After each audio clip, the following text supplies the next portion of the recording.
الحمدللہ وکفا وسلام علی عبادہ الذین اصطفى اما بعد فاعوذ باللہ من الشیطان الرجیم بسم اللہ الرحمن الرحیم واللہ غالب علی امرہ ولکن اکثر الناس لا يعلمون صدق اللہ مولانا العظیم اللہم صلی علی سیدنا و مولانا محمد وعلی آل سیدنا و مولانا محمد وبارک وسلم۔ محترم بزرگوں اور دوستوں، عزیز ساتھیوں، اللہ تبارک و تعالی اس کائنات کا خالق اور مالک ہے۔ پوری کائنات کا ہر ذرہ اللہ رب العزت کی ملکیت ہے۔ جب کائنات کا مالک وہ ہے تو اس کائنات کے اندر جو مرضی پوری ہوگی وہ بھی اسی اللہ کی ہوگی۔ حضرت آدم علیہ السلام کو اللہ رب العزت نے پیدا کرنے کے بعد جنت کے اندر رکھا، تو جنت کے اندر رہنے کے بعد حضرت آدم علیہ السلام جنت سے نکلنا نہیں چاہتے تھے، ہمیشہ جنت کے اندر رہنا چاہتے تھے، لیکن اللہ رب العزت ان کو دنیا کے اندر بھیجنا چاہتا تھا، تو مرضی کس کی پوری ہوئی؟ اللہ تبارک و تعالی کی۔ حضرت نوح علیہ السلام کا بیٹا کافر تھا، جب طوفان نوح آیا ہے اور ایمان والوں کو حضرت نوح علیہ السلام کشتی کے اندر سوار کر کے چلے ہیں، تو خواہش تھی کہ بیٹا بھی کشتی کے اندر سوار ہو جائے، لیکن اللہ نہیں چاہتا تھا، کیونکہ ایمان کی دولت اس کے اندر نہیں تھی، تو مرضی کس کی پوری ہوئی؟ اللہ تبارک و تعالی کی۔ حضرت ابراہیم علیہ السلام اللہ کے حکم کے مطابق اپنے بیٹے کو اللہ کے نام پر قربان کرنا چاہتے ہیں، قربانی کے لیے لٹا دیا، چھری تیز کر کے گلے پر رکھی اور چلانا شروع کیا، لیکن اللہ کو منظور نہیں تھا اس کی قربانی، اس لیے مرضی کس کی پوری ہوئی؟ اللہ تبارک و تعالی کی۔ نبی کریم علیہ السلام نے ایک موقع پر اپنے لیے شہد کے بارے میں عہد کر لیا کہ آج سے شہد نہیں کھاؤں گا۔ اللہ رب العزت نے محبوبانہ خطاب فرماتے ہوئے کہا، یا ایھا النبی لم تحرم ما احل اللہ لک، اے نبی جس چیز کو اللہ نے آپ کے لیے حلال کیا آپ اس کو اپنے لیے کیوں حرام قرار دے رہے ہیں؟ اللہ کے نبی نے شہد کھانا شروع کر دیا، مرضی کس کی پوری ہوئی؟ اللہ تبارک و تعالی کی۔ میرے بزرگوں، اس سے پتہ چلا کہ کائنات کے اندر اللہ رب العزت کی مرضی پوری ہوتی ہے، کیونکہ یہ پوری کی پوری کائنات اسی کی ملکیت ہے، اسی کی مخلوق ہے، اور اس کے اندر ہر وقت اسی کا حکم چلتا ہے۔ ما شاء اللہ کان وما لم یشاء لم یکن، اللہ جو چاہتا ہے وہ ہوتا ہے اور جو نہیں چاہتا وہ نہیں ہوتا۔ جب کائنات کے اندر اللہ کا حکم چلتا ہے، کائنات اس کی ملکیت ہے، تو ایک ایمان والے کے دل میں اللہ کے حکم کی عظمت ہونی چاہیے، اور اللہ رب العزت کے حکم کے مطابق ایک ایمان والا زندگی گزارنے کی کوشش کرے تبھی کامیاب ہوگا، کیونکہ ایمان والے کی صفت یہ ہے کہ ایمان والا اپنے سر کو اللہ کے حکم کے سامنے جھکاتا ہے، اپنے آپ کو اللہ کے سامنے سرنڈر کر دیتا ہے اور اپنے وجود کو اللہ کے تابع کر دیتا ہے۔ یہی ایک ایمان والے کی شان ہے، اور جب ایمان والا اللہ کے حکم کے مطابق زندگی گزارے گا، اللہ دنیا اور آخرت کے اندر کامیابی عطا فرمائے گا۔ اسی لیے اللہ کے نبی علیہ السلام جب صحابہ کرام سے بیعت لیا کرتے تھے تو کہا کرتے تھے اطیعوا واسمعوا واطیعوا، کہ اللہ کی سنو گے اور اطاعت کرو گے۔ آج کے بعد اللہ کی سننی ہے اور اللہ کی سن کر اسی کے مطابق زندگی گزارنی ہے۔ لیکن ابتدا کے اندر جب یہ بات سنتے ہیں ہم تو بہت چھوٹی سی معلوم ہوتی ہے، لیکن اگر اس کے اندر غور کیا جائے تو بات کھلتی چلی جاتی ہے اور پتہ چلتا ہے، احساس پیدا ہوتا ہے کہ اللہ کے نبی جس چیز پر بیعت لیا کرتے تھے یہ بہت بڑی چیز ہے، کیونکہ آج پوری دنیا کے اندر اگر ہم نظر دوڑا کر کے دیکھیں تو یہ ملے گا کہ اللہ کی سننے والوں کی تعداد زیادہ ہے، اللہ کے حکم کو اپنے کانوں سے جو سنتے ہیں، لیکن جو لوگ اللہ کے حکم کو سن کر مانتے ہیں ان کی تعداد بہت تھوڑی ساری ہے۔ کیسے؟ آپ نے دیکھا ہوگا کہ اللہ نے حکم دیا کہ تمہاری نظر غیر محرم کی طرف نہیں اٹھنی چاہیے، ہماری نظر غیر محرم کی طرف اٹھتی ہے، جس سے پتہ چلا اللہ کے حکم کو ہم نے سنا لیکن مانا نہیں۔ اللہ نے قرآن کریم کے اندر حکم دیا کہ سچ بولو، سچوں کے ساتھ رہو۔ اللہ کا یہ حکم ہم نے سنا تو لیکن اس کو مانا نہیں، اور نہ جانے ہماری زندگی کے اندر کتنے جھوٹ ہیں۔ حالانکہ اللہ رب العزت بتاتا ہے اور جنتی لوگوں کی تعریف کر کے اس بات کو سمجھانا چاہتا ہے کہ دیکھو جو جنتی لوگ ہیں وہ اللہ کی سنتے ہیں، اللہ کی سننے کے بعد اس کو سمجھتے ہیں اور پھر اس کے مطابق زندگی گزارنے کا ارادہ اور اس کے مطابق چلنے کی کوشش کرتے ہیں۔ اللہ رب العزت نے قرآن کریم کے اندر فرمایا الذین یستمعون القول فیتبعون احسنہ، کہ جنتی وہ ہیں جو اللہ کی سنتے ہیں اور اس کے مطابق عمل کرتے ہیں۔ اور فرمایا وَلَا تَكُونُوا كَالَّذِينَ قَالُوا سَمِعْنَا وَهُمْ لَا يَسْمَعُونَ، میرے بندو تم ان لوگوں کی طرح مت ہو جاؤ جو اللہ کے حکم کو سنتے تو ہیں لیکن اس کے مطابق زندگی نہیں گزارتے۔ یاد رکھیں، اگر ایک ایمان والے کی زندگی اللہ کے حکم کے خلاف گزرتی ہے، اللہ کا حکم اس کی زندگی کے اندر ٹوٹ رہا ہے، تو اس کا انجام اچھا نہیں ہوتا، اچھا نہیں ہوتا۔ خواجہ معین الدین چشتی رحمۃ اللہ علیہ نے اس پر ایک جملہ لکھا اور بڑی بہترین بات کرتے ہوئے فرمایا کہ دیکھو جو اللہ کے حکم کی نافرمانی کرتا اس کا انجام کیسا ہوتا ہے۔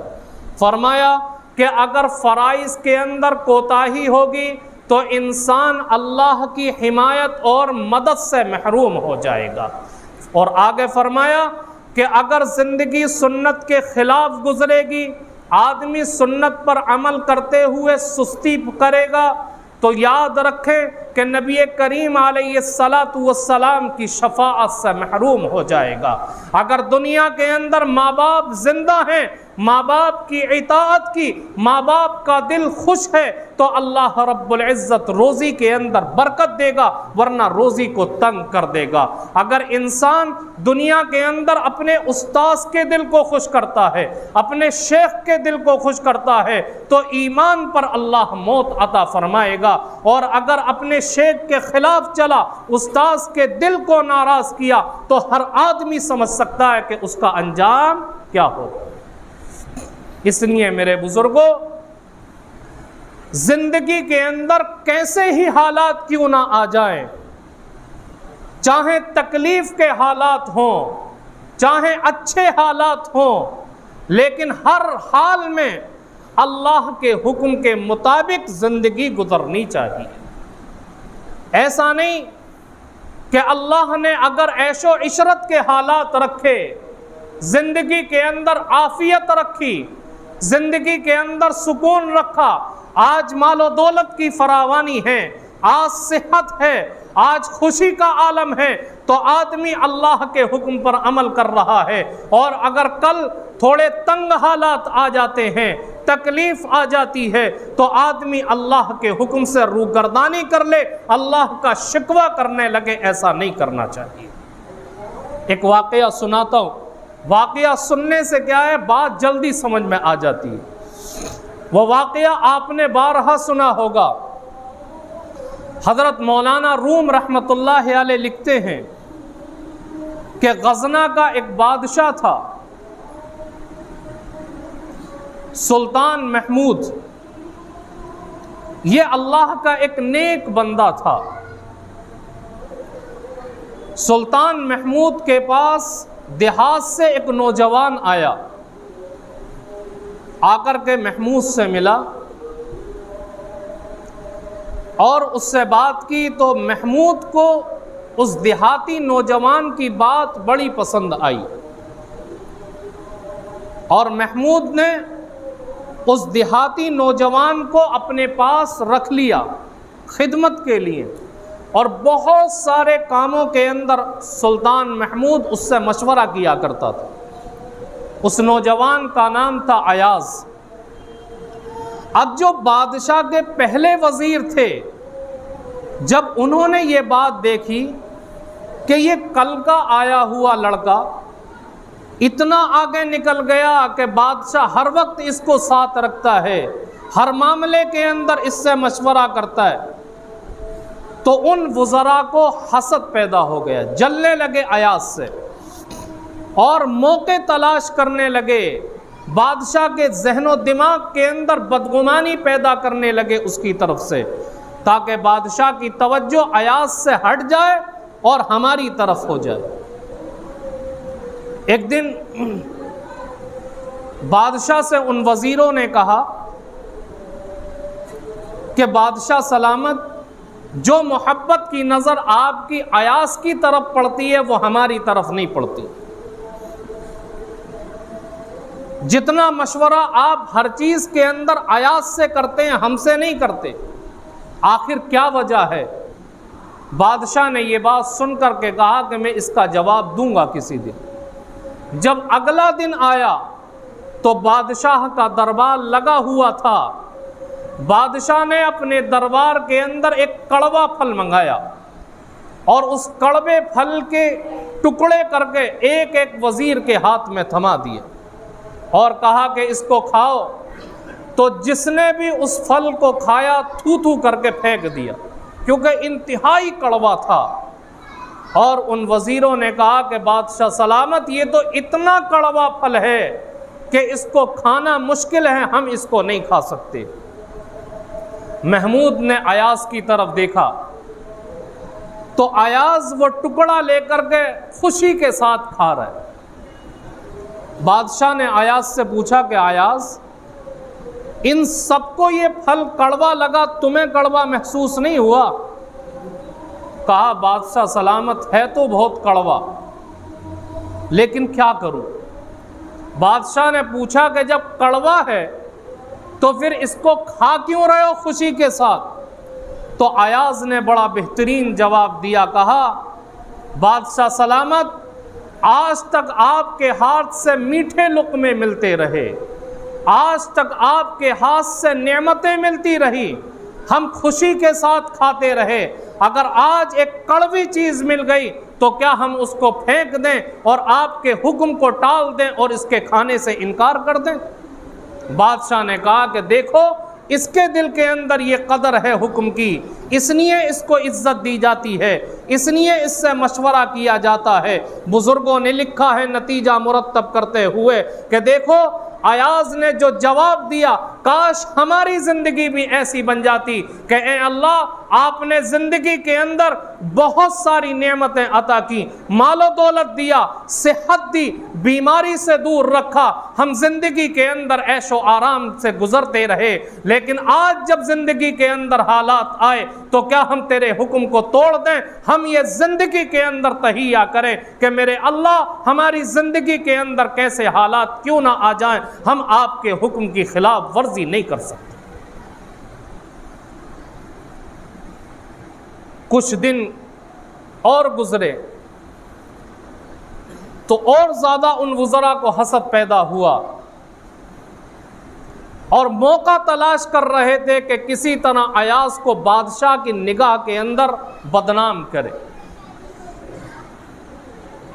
چنانچہ ایک دن وزیروں نے آ کر کے بادشاہ سے کہا کہ بادشاہ سلامت، آپ جس ایاز کے اوپر بہت زیادہ بھروسہ کرتے ہیں آج اس کی پول آپ کے سامنے کھل جائے گی۔ کہا کیسے؟ کہا کہ ایاز کے پاس ایک الماری ہے، اس الماری کے اندر یہ تالا لگا کر کے رکھتا ہے اور روزانہ اس الماری کو کھول کر کے دیکھتا ہے، کسی کو دیکھنے نہیں دیتا، ایسے وقت کے اندر کھولتا ہے جب کوئی نہیں ہوتا۔ ہمیں یہ شبہ ہے کہ اس نے الماری کے اندر ہیرے زبارات چھرا کر کے رکھے۔ آپ وہ الماری کھول کر کے دیکھیے تو وہ ہیرے جواہرات آپ کے سامنے آ جائیں گے، آپ کو پتہ چل جائے گا کہ اس کی حقیقت کیا ہے۔ بادشاہ نے ایاز کو بلایا اور کہا کہ ایاز تمہارے پاس کوئی الماری ہے محل میں؟ کہا کہ جی بادشاہ سلامت۔ کہا تم اس میں تالا لگا کر کے رکھتے ہو؟ کہا کہ جی تالا لگا کر کے رکھتا ہو۔ اس میں کسی کو دیکھنے نہیں دیتے؟ کہا کہ نہیں دیکھنے دیتا۔ بادشاہ نے کہا کہ اس کی چابی لاؤ، اور وہ چابی ایک وزیر کو دی اور کہا کہ اس الماری کا تالا کھول کر جو بھی اس میں رکھا ہو اس کو نکال کر کے لاؤ۔ وہ وزیر خوشی خوشی گیا اور دل میں سوچ رہا تھا کہ آج ایاز کی پول کھل جائے گی، یہ بدنام ہو جائے گا اور پھر ہم اس کے جگہ لے لیں گے اور بادشاہ کا قرب اختیار کر لیں گے۔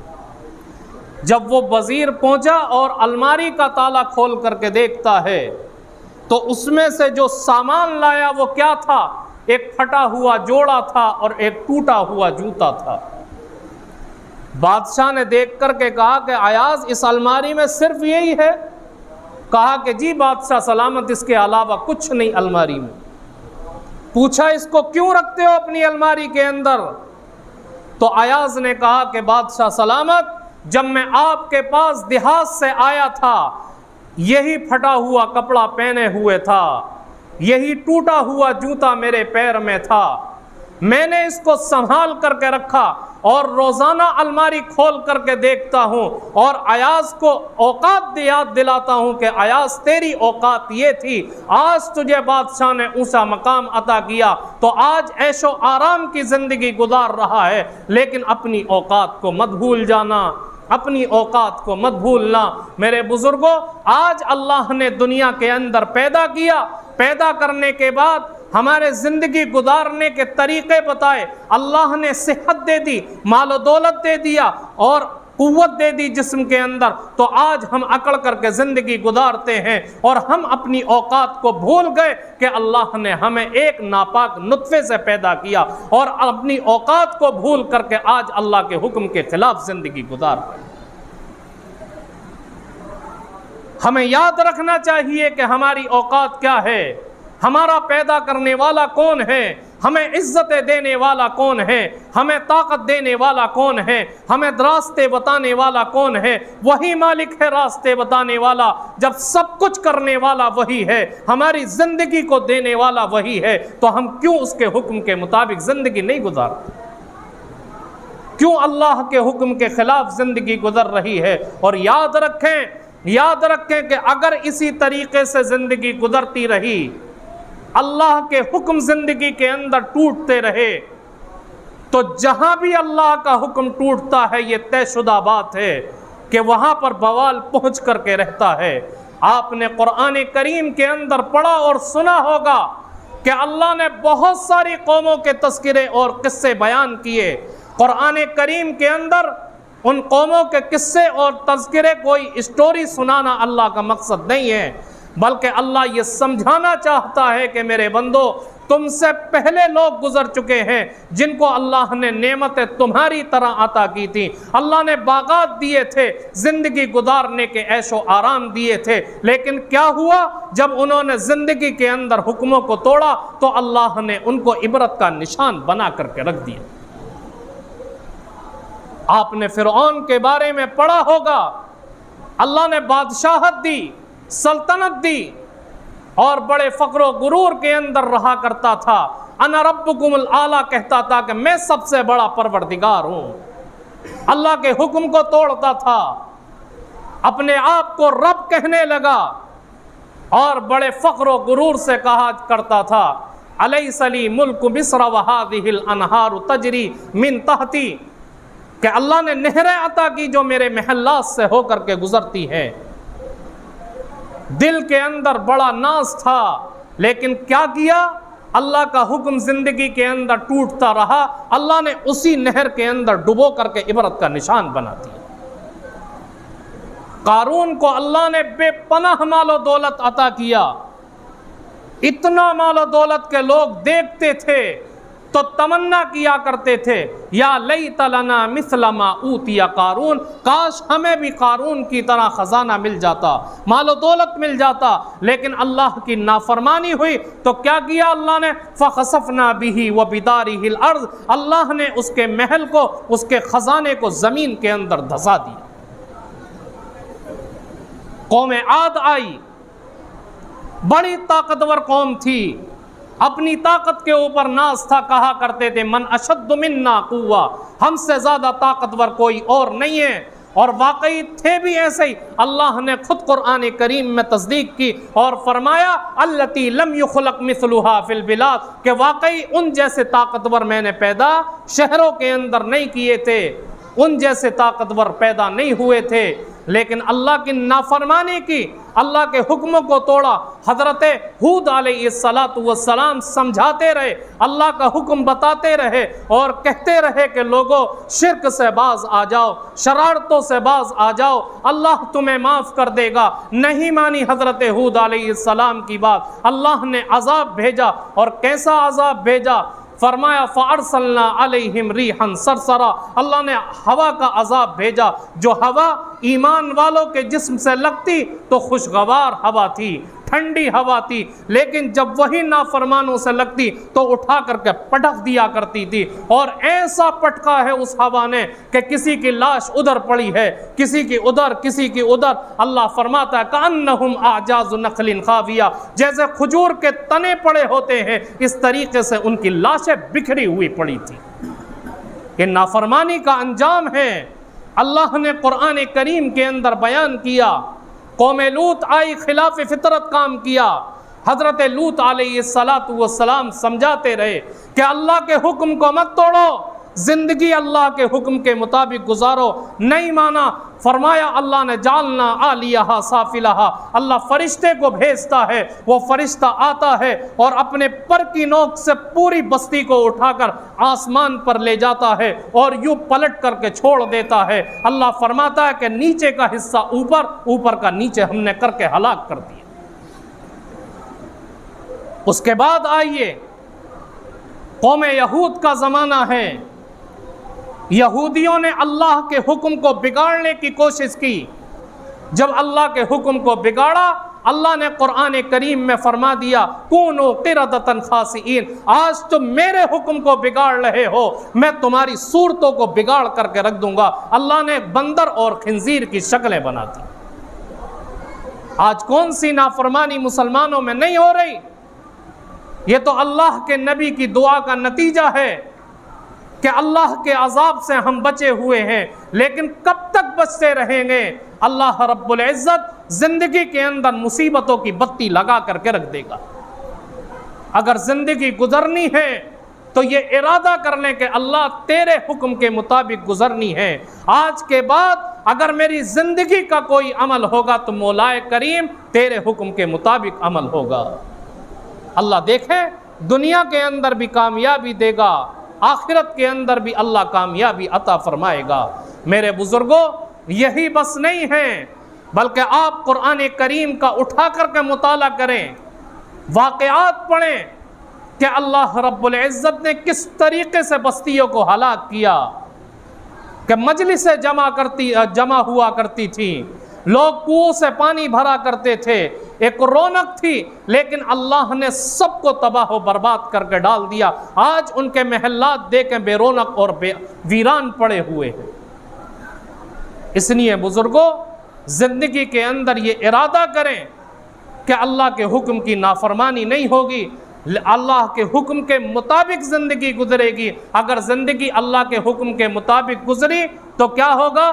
اللہ کے نبی اپنی زبان مبارک سے فرماتے ہیں، فرمایا ان اللہ جعل العزت والوقار لمن تاب امری، کہ اگر میرے طریقے کے مطابق زندگی گزرے گی اللہ دنیا کے اندر عزت اور وقار عطا کرے گا، اور اگر زندگی میرے طریقے کے خلاف گزری ہے تو فرمایا وَجَعَلَ الذِّلَّةَ وَالصِّغَارَ لِمَنْ خَالَفَ أَمْرِي، اگر روگردانی کی اللہ ذلت کو مسلط کر دے گا۔